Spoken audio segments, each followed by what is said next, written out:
tire repair kit. And this is just a cheapie off Amazon. I keep a big ratchet, like a breaker bar style ratchet, and then I have an extension.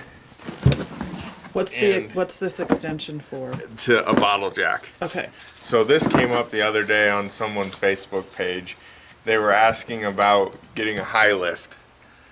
I never would recommend a high lift for anything. Pull and fence, that's about it. So with our suspension, a high lift will never be able to pick it up. And guys go, well, you can pick it up by the tires because they have a strap attachment. And it's like, but if you need to take the tire off and that's your only way of lifting something, it doesn't really work. So then you have to worry about it moving back and forth and all this other stuff. And so I never recommend a high lift at all. There's always a better way. There is always a safer way.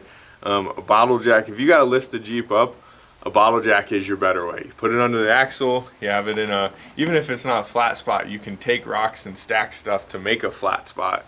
So I always recommend a bottle jack. Like, I don't even keep the handle for the bottle jack. I have this, which is my ratchet that I use for the handle. And the handle would go in here? Yep, correct. So, and then the extension is for essentially if I need to pick something up farther. But that bottle jack will reach enough that I can just slide the tire off. Ratchet straps with me in case you, let's say you break a track bar, you break, if your suspension's triangulated and you hurt the upper control arms that keep the axle centered, you can use ratchet straps to center the axle and keep it in place while you get off the trail. Now, are there different strengths of ratchet straps, correct? Yes, I just get the 1,000-pound ones from Home Depot. Okay. I always keep a tarp because if you're like back east in the mud or laying in water, a tarp is much nicer. Typically there's U-joints in here, but I had a guy use those, so they're in my trailer. So these are U-joint straps. I always keep those in here. Typically these fail before the U-joint, so that's why I keep them in here. I have a Factor 55 fast fid. Those are so cool. Yeah, for doing the winch lines. Winch line and everything like that. I actually have 2 of those now. Have you ever had to use it yet? I used it to fix a guy's winch line in my shop. I never used it on the trail yet. Then I keep a spare, oh, I do have a U-joint, serpentine belt. Yep. And then I have a U-joint in here. So next is recovery gear. So number 1 is, which I obviously is not on the table, is a winch. So here we sell Warren winches. How's it online? You should get a winch that is twice the amount of what your Jeep weighs. Essentially, yep. I'm not saying get a cheap winch, Chinese winch, but if that's what you have, get 3 times. Because a lot of the cheaper Chinese winches, they have a duty cycle of maybe 15%. So, or it's 30%, something like that. So you can't winch very long with them, or you can hurt them, or they'll shut down, and you'd probably be in the worst possible place for them to shut down. So when I plug my Warren in, I hit the button and it just pulls. On the front of mine is a Factor 55 Flat Link E. I like the Flat Link E's because you can take a shackle. You call these a shackle or a D-ring. Yep. So you can take these and put them through the Flat Link E and then hook another shackle or something else up to this. It's the Factor 55 set. I forget which one it actually is, but what it all comes with. So you can buy this whole kit all in one, and this is what comes in it. Yep, it's about $1,100. Comes with a short tree strap, a 30-foot strap. And these straps they have ratings on them too. So when if you're not going to buy this set, you got to be careful what you get. Buy. Yep, I don't know where the ratings actually. Justin would tell me. Oh, they're right there. They're on.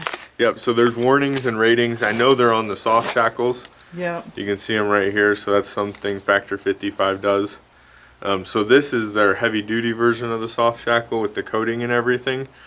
This kit also comes with their standard ones as well. And then I have another of the heavy duty, which is well used, and then another one of the standard ones.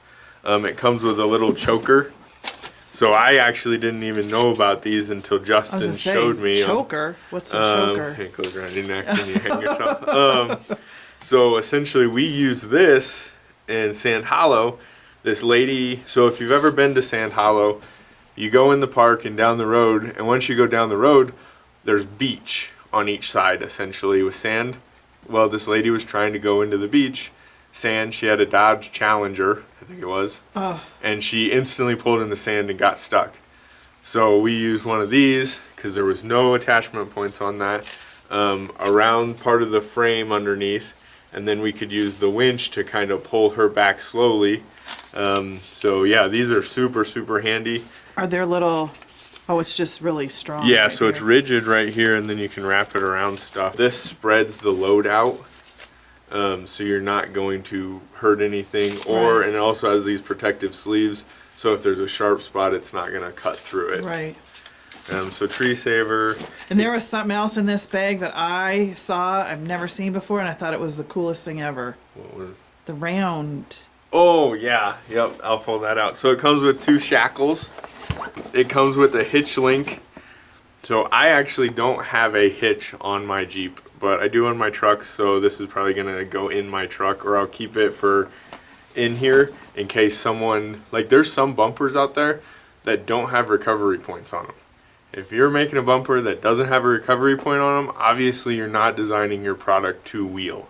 Another fast fid, and you guys should watch the videos on these, because it's, if you buy one of these, you should know how to do it. Justin does a great explanation of this.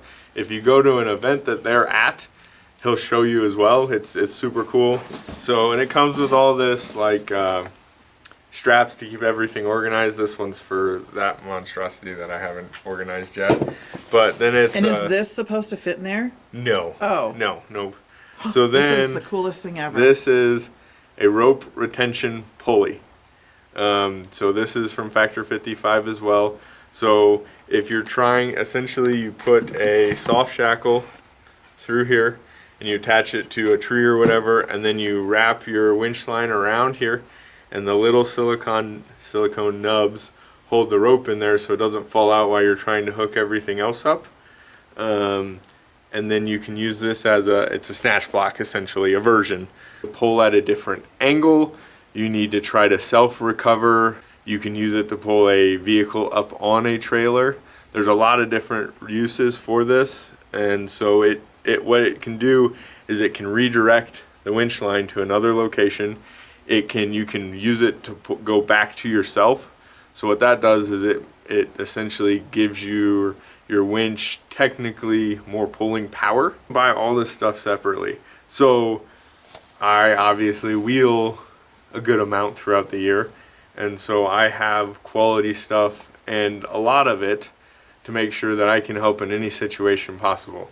Yeah, I would recommend at least 2 soft shackles, 2 D-rings or hard shackles. I would recommend a good strap, a tree saver, and that's what I would recommend for like the weekend warrior or something like that. If you go out by yourself, which we don't recommend, but if you do, at least something that way you can recover yourself if you need to pull sideways or pull your rear end or pull the whole Jeep sideways or something like that. And then the last thing I have in here, this is a kinetic rope. These are really cool. So these, what they do is you get a head start and it stretches, and then that stretch creates kinetic energy and it pops you out of something.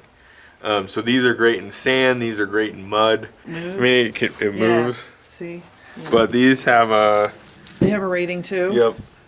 I mean, there's other stuff I carry in my Jeep too. I have stuff to air up, but they're tire whips because I have a full air system on my Jeep. I always have a fridge freezer because you're always thirsty on the trail. So Dr. Pepper, Mountain Dew, and water. Or ice cream. If it's a night run, I always bring ice cream. I have a radio in my Jeep. I have a first aid kit in my Jeep. Fire extinguisher? I have a fire extinguisher in my Jeep. Shovel? No, I never have a shovel. It's just, unless we're going snow wheeling. If we're going snow wheeling, I put a shovel in there. But normally I do not keep a shovel in there. That's about it, to be honest. And trash bags to Yes, take in I what have you those. take out, yeah. Yep, I have those as well. So, but yeah, that's what I carry in my Jeep when I go wheeling.